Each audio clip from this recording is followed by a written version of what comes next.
Karena di minggu ke-15 sampai 19-nya itu kita sudah UAS. Jadi rencananya setelah minggu ini kita bahas tentang kurva S, minggu depan saya periksa lagi tugas besarnya gitu. Jadi kita hari Jumat asistensi gitu ya. Dan juga sekaligus membahas, itu diperiksa, kemudian tanggal 12-nya itu pengumpulan tugas besar, sekaligus nanti kita bahas tentang pengendalian proyek. Oke, udah siap semua ya? Kita mulai aja untuk materi kurva S hari ini.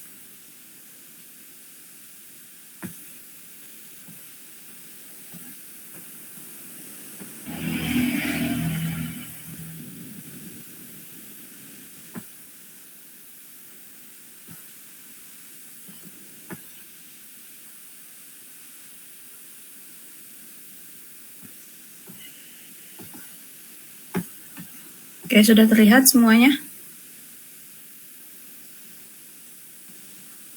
Sudah, Bu. Sudah, Bu. Sebelum kita lanjut, ada yang mau tanya dulu nggak soal tugas besarnya? Atau sejauh ini lancar-lancar aja gitu?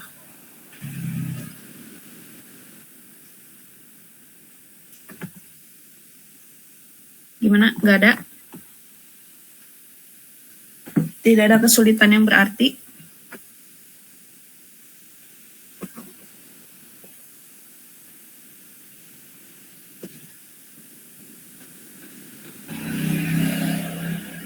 Oke, saya anggap. Mau nanya, Bu. Kenapa? Mau bertanya, Bu. Kan di yang aku kayak kedalaman dari ini apa ya? Kalau dari penggalian di saya kedalamannya kan 1,4 meter. Tapi waktu lihat harga di yang wilayah Padang nggak ada yang 1,4 meter, adanya kedalaman 1 meter sama 2 meter. Terus ambilnya tuh yang ambil yang 2 meter aja.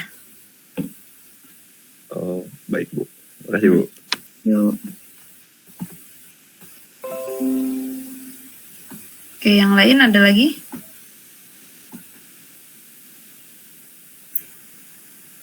Oke, kalau nggak ada, nanti bisa langsung tanyakan aja ya.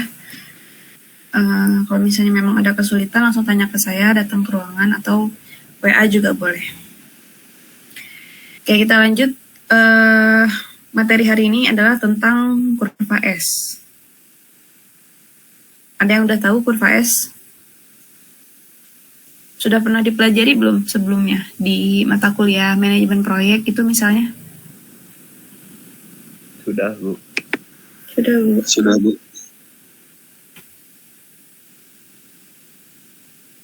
Sama Bu Eri. Tanya.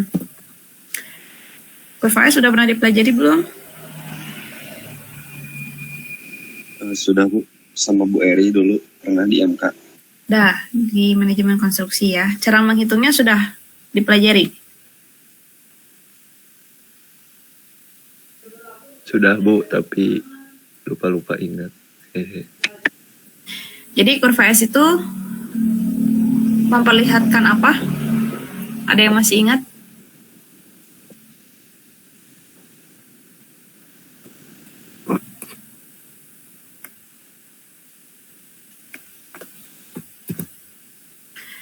Oke, kurva S itu adalah gabungan dari penjadwalan dan progres rencana proyek ya. Nah, jadi penjadwalan seperti yang kalian tahu, kalau misalnya kalian bikin rencana kerja atau timeline gitu ya, jadi kalian itu membuat alokasi waktu untuk setiap kegiatan. Ya, misalnya kalian mengerjakan kegiatan A, terus durasinya sekian minggu. Setelah kegiatan A itu ada kegiatan B, durasinya sekian minggu, seperti itu. Jadi dia adalah mengalokasikan waktu untuk mengerjakan masing-masing pekerjaan. Kalau konteksnya ini adalah proyek. Ini dalam rangka menyelesaikan suatu proyek sehingga dapat hasil yang optimal dengan mempertimbangkan keterbatasan yang ada. Jadi kalau di sini case-nya itu adalah work breakdown structure yang sudah kalian buat. Jadi daftar pekerjaan itu diambil dari work breakdown structure, kemudian dilakukan pengalokasian waktu sesuai dengan biasanya itu suatu pekerjaan dilakukan selama berapa minggu atau berapa bulan gitu. Nah, jadi kurva S ini adalah pengembangan dan penggabungan dari diagram balok ya atau bar chart. Kalian udah familiar lah ya sama bar chart. Nah, kemudian menggabungkan dengan Hanum curve. Jadi yang membuat ibaratnya yang menemukan gitu ya founding fathers-nya kurva S adalah si Hanum ini. Nah, diagram balok ini dilengkapi dengan bobot setiap pekerjaan dalam persen. Nah, jadi nanti setiap pekerjaannya itu dihitung bobot pekerjaan dari total seluruh pekerjaan itu dia bobotnya berapa persen. Nah dari kurva S ini bisa kita ketahui persentase pekerjaan yang harus dicapai pada waktu tertentu. Untuk menentukan bobot setiap pekerjaan harus dihitung terlebih dahulu volume pekerjaan dan biayanya, serta biaya nominal dari seluruh pekerjaan tersebut. Jadi menghitung bobot itu adalah dari harga si pekerjaan itu berapa dibagi dengan total biaya proyek dikali 100%. Jadi dia muncul dalam bentuk persentase. Nah, dari kurva S juga ini ya dapat dilihat berapa persen kemajuan atau pekerjaan yang harus dicapai dalam waktu tertentu. Jadi kurva S ini bisa menjadi guide dari sebuah pelaksanaan proyek gitu. Misalnya di bulan kelima kita sudah harus mencapai pekerjaan sekian persen, misalnya 30% atau 40%. Dari misalnya waktu 1 tahun. Nah itu bisa menjadi acuan manajer proyek, pelaksana untuk memanage kegiatan di lapangan. Nah, jadi kurva S juga adalah sebuah jadwal pelaksanaan pekerjaan yang disajikan dalam bentuk tabel dan bagan yang menyerupai bentuk huruf S.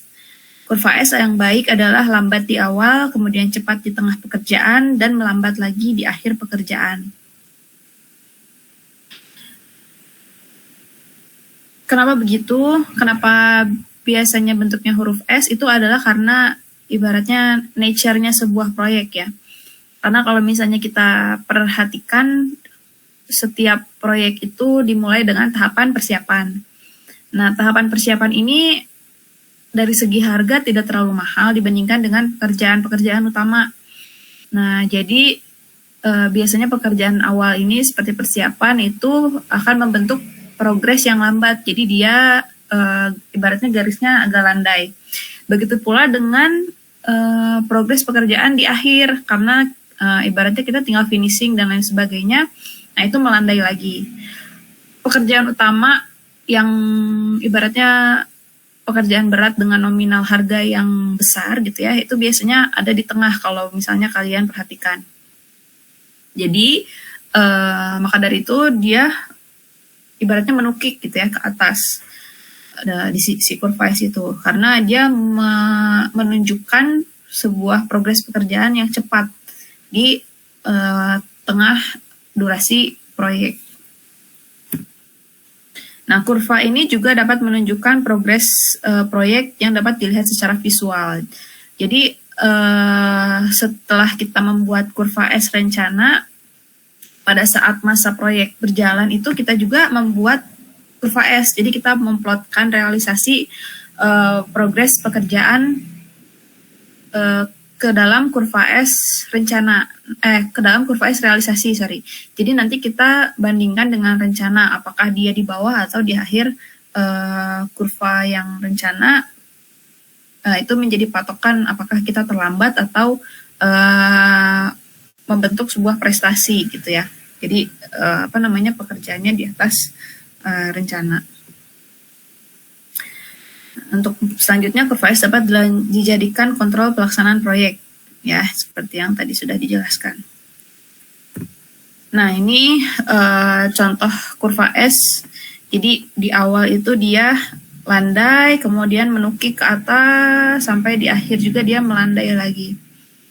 Nah, kurva S yang baik itu seperti ini. Jadi ketika kalian menggambar kurva S di tugas besar kalian, kalau misalnya tidak membentuk grafik S yang kurang baik, nah ini mungkin ada kesalahan di bagian durasi ya, durasi proyek. Jadi secara tidak langsung dia memperlihatkan benar atau tidaknya kita ibaratnya apa ya, membuat sebuah jadwal gitu. Nah ini ya, berbentuk huruf S karena kegiatan proyek lazimnya pada periode awal dan akhir berlangsung lambat. Nah kemudian pengembangan dinamakan kurva S. Persentase kumulatif rencana adalah rencana kemajuan pekerjaan di lapangan. Persentase kumulatif realisasi adalah hasil nyata di lapangan. Hasil realisasi dari pekerjaan pada suatu waktu dapat dibandingkan dengan kurva rencana. Jika hasil realisasi berada di atas kurva S, maka terjadi prestasi ya. Namun jika berada di bawah kurva S, artinya ada keterlambatan proyek. Dengan membandingkan kurva S realisasi dengan rencana, penyimpangan yang terjadi dapat segera terlihat jelas. Nah, jadi biasanya di proyek itu kita memplotkan kurva S realisasi itu setiap minggu. Jadi kita bisa lihat apakah kita terlambat atau tidak gitu ya. Kalau misalnya terlambat, maka kita harus buat intervensi di lapangan. Apakah misalnya kita tambah sumber daya atau tambah alat dan sebagainya, agar pekerjaan itu bisa ibaratnya inline lagi dengan kurva S rencana. Gitu. Nah, manfaat kurva S ini yaitu tadi untuk mengevaluasi dan mengendalikan waktu dan biaya proyek.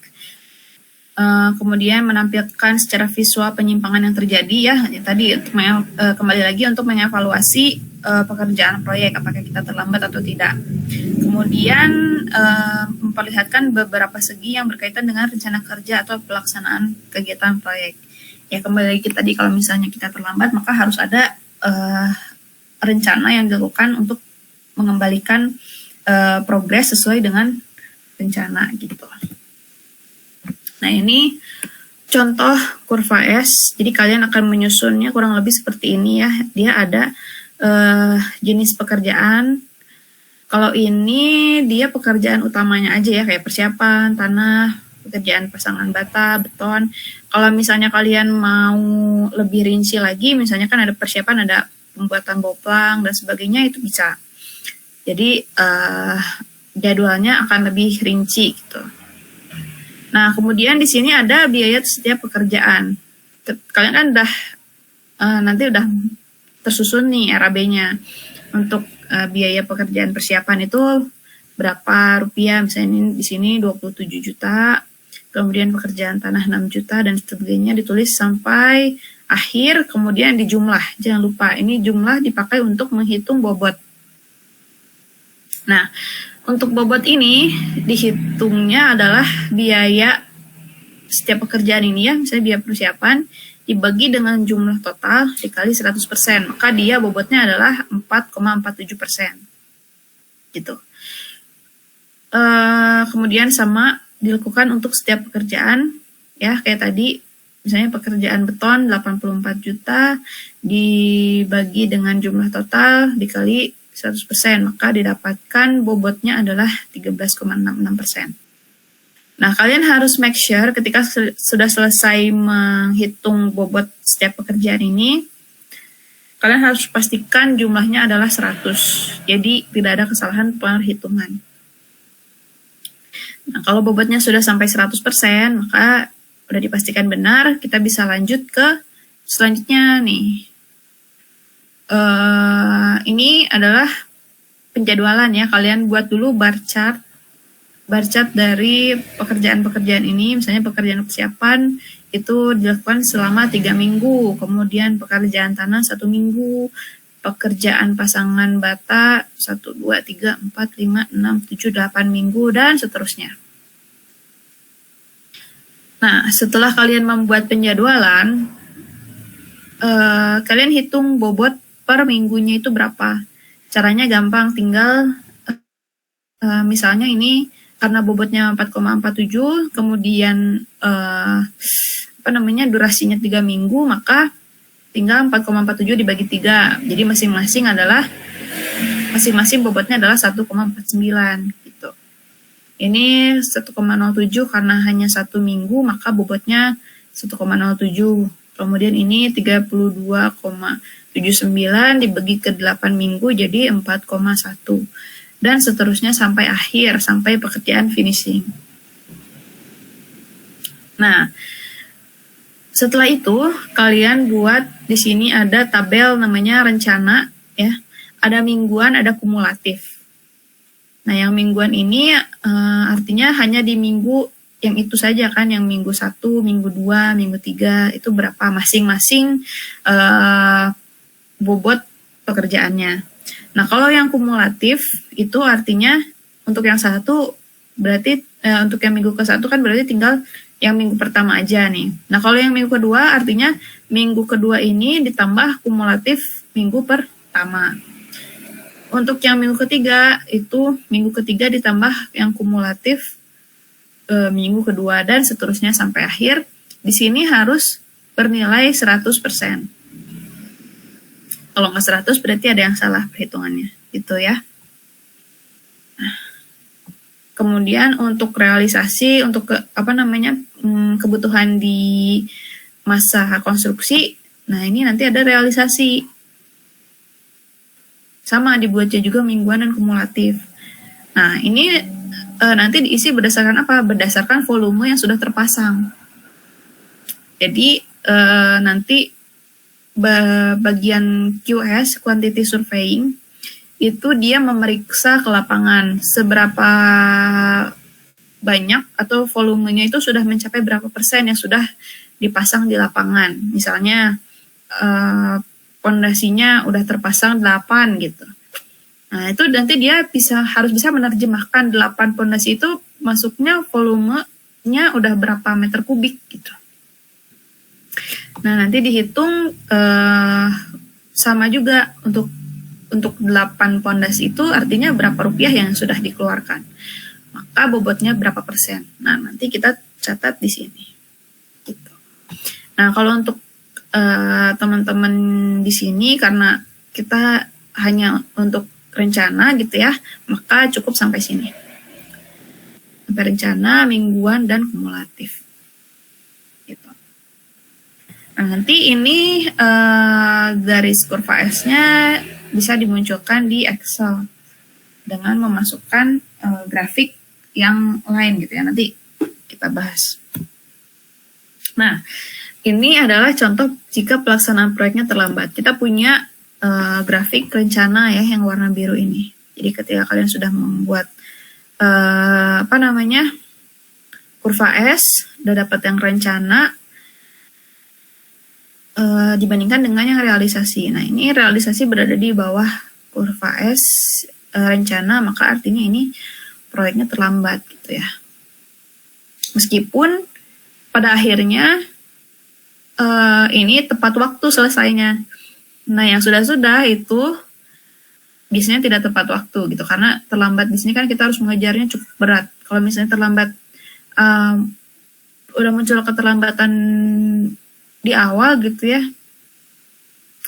dan tidak segera diperbaiki, maka itu cukup berat untuk dikejarnya lagi, karena setiap minggunya atau setiap bulannya progres pekerjaan itu semakin besar gitu. Ya, ini untuk gambar kurva S realisasi yang proyek terlambat.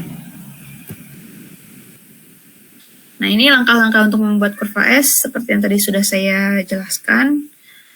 Menyusun jenis kegiatan ya, kalian ibaratnya tinggal dari RAB aja sih, nggak usah di otak-atik lagi. Dari RAB kalian ubah ke sheet yang kurva S, maksudnya di copy gitu ya.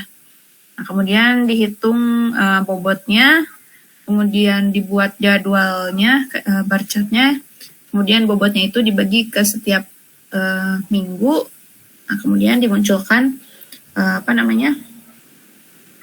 grafik kurva S-nya. Gitu.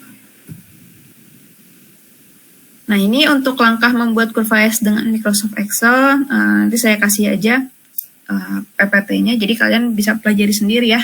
Ini sih tinggal praktik di di Excel-nya aja, tinggal masukin line gitu, kemudian masukkan data.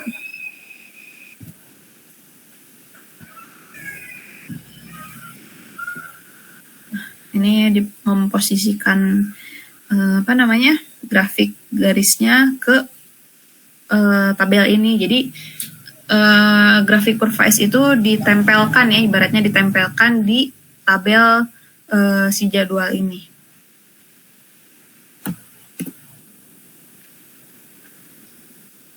Nah, ada yang mau ditanyakan dulu?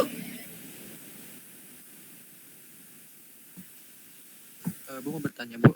Iya, silakan. Untuk menentukan durasi setiap pekerjaannya itu bagaimana, Bu ya? Jadi kayak misalnya tadi kan contoh pekerjaan persiapan 3 minggu. Itu untuk rencananya kita bagaimana caranya, Bu? Ya, kalau di di proyek sebenarnya itu biasanya si durasi itu berdasarkan pengalaman.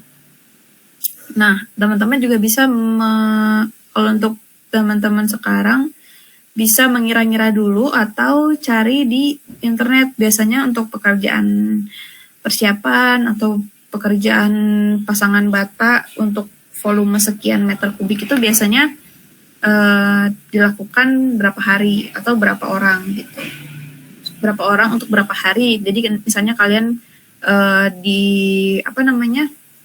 di proyek itu menggunakan sumber dayanya beda, jadi kalian tinggal bisa mengalihkan atau membagi gitu. Jadi kalau sekarang sih dikira-kira intinya gitu. Oke, baik Bu. Terima kasih Bu. Iya, sama-sama. Ada lagi? Yang penting kalian bisa kalau bahasa Sundanya tuh kaimpleng gitu. Kalau misalnya pekerjaan dinding itu nggak bisa dimulai kalau misalnya kolomnya belum ada gitu kan ya. Jadi ketika kalian menyusun pekerjaan, itu pekerjaan dinding nggak mungkin dimulai sebelum pekerjaan kolom gitu kan. Ada pekerjaan sebelum dan ada pekerjaan sesudah.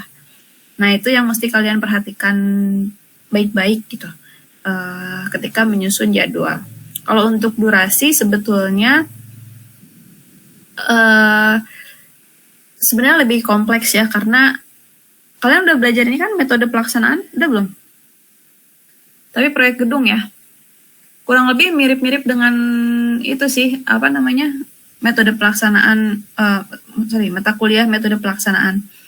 Jadi untuk sekian orang itu butuh, untuk sekian orang melaksanakan pekerjaan sekian meter kubik misalnya, itu dilakukan berapa hari atau berapa minggu. Nah itu seperti itu, jadi lebih kompleks. Dan biasanya kalau di proyek pun pada akhirnya adalah jatuhnya ke pengalaman, itu biasanya dilakukan berapa minggu atau berapa bulan gitu.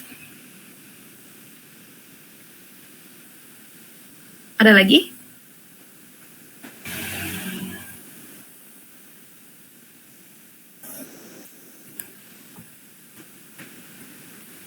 Pada akhirnya nanti ketika kalian membuat kurva S, kalian mencoba munculkan dulu si grafik S-nya.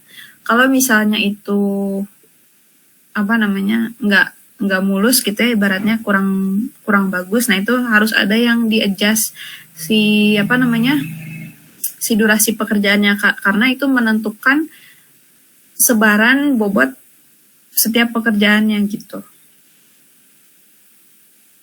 Atau nanti kalau misalnya kalian ada kebingungan bisa asistensi langsung ke saya. Ya. Izin bertanya, Bu. Jadi buat durasi waktunya kita sepakatin buat kurva S ini per minggu, Bu. Atau per minggu gimana? aja, per minggu. Ya soalnya takutnya kalau tadi kata ibu, misal nanti si kurva S-nya tuh kurang sempurna lah bentuknya.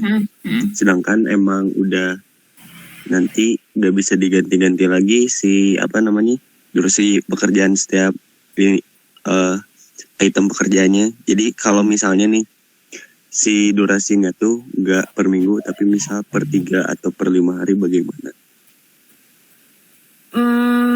Dibuat per minggu aja dengan asumsi 1 minggu itu 7 hari. Jadi kalau misalnya di rekonstruksi kan kita nggak ada tanggal merah ya. Jadi 1 minggu 7 hari gitu. Oke, baik Bu.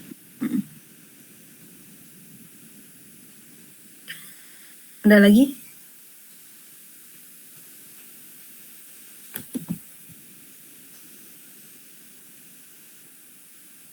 Oke, kalau nggak ada,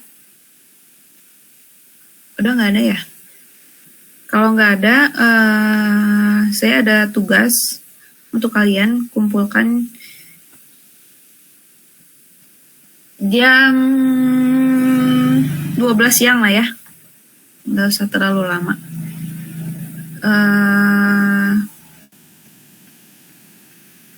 Bentar. Karena saya jam 9 ada rapat, jadi nggak bisa lama-lama. Kalian coba latihan membuat bar chart dan kurva S.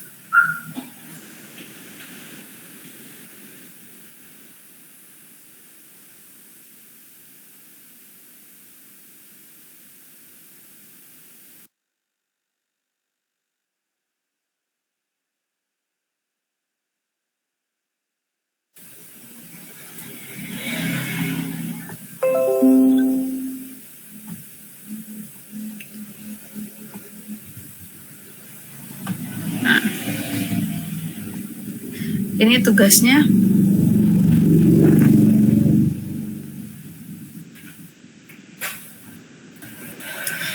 Yang pertama ini kalian buat bar chart dan menghitung berapa lama waktu penyelesaian proyek totalnya gitu ya. Ini ada keterangan kegiatan sebelum dan kegiatan sesudah. Jadi kegiatan A itu kegiatan sebelumnya nggak ada, kegiatan sesudah A itu adalah kegiatan C dan D. Kemudian kegiatan B, kegiatan sebelumnya nggak ada, kegiatan sesudahnya adalah E. Nah, kegiatan C itu bisa dimulai setelah kegiatan A, dan kegiatan setelah C adalah kegiatan F. Bisa ya kalian bacanya ya? Nah, ini durasinya. Nah, kalian buat bar chart dari kegiatan ini dan hitung berapa lama waktu penyelesaian proyek. Itu yang pertama. Nah, yang kedua ini buat kurva S-nya. Karena ini udah ada biayanya. Kemudian ini ada apa namanya keterangan kegiatannya ya, kegiatan sebelum kegiatan sesudahnya apa gitu ya. Terus durasinya juga udah ada, tinggal kalian hitung bobot, kemudian dibagi per minggu, kemudian dibuat kurva S-nya. Gitu, gampang kan ya? Sampai jam 12 cukup lama waktunya. Tugasnya untuk per orang dibuat di Excel. Kumpulkan di Google Drive masing-masing kelas A, kelas B. Terus di-share ke saya jam 12. Oke? Bisa ya? Oke, Bu. Baik, Bu. Oke. Ada lagi yang mau ditanyakan?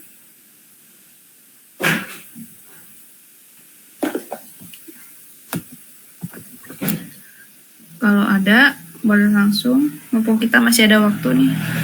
5 menit lagi sebelum saya berangkat.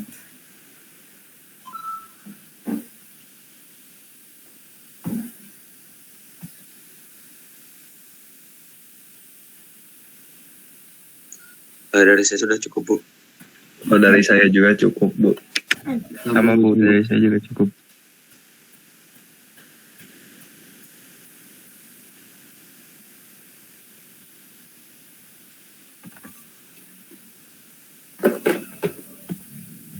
Oke.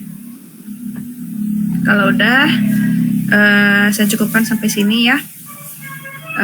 Kalau misalnya ada pertanyaan soal tugasnya atau tugas besar, boleh langsung di WA aja. Oke, kasih ya semuanya. Assalamualaikum. Terima kasih Bu. Waalaikumsalam. Terima kasih Bu. Terima kasih Bu.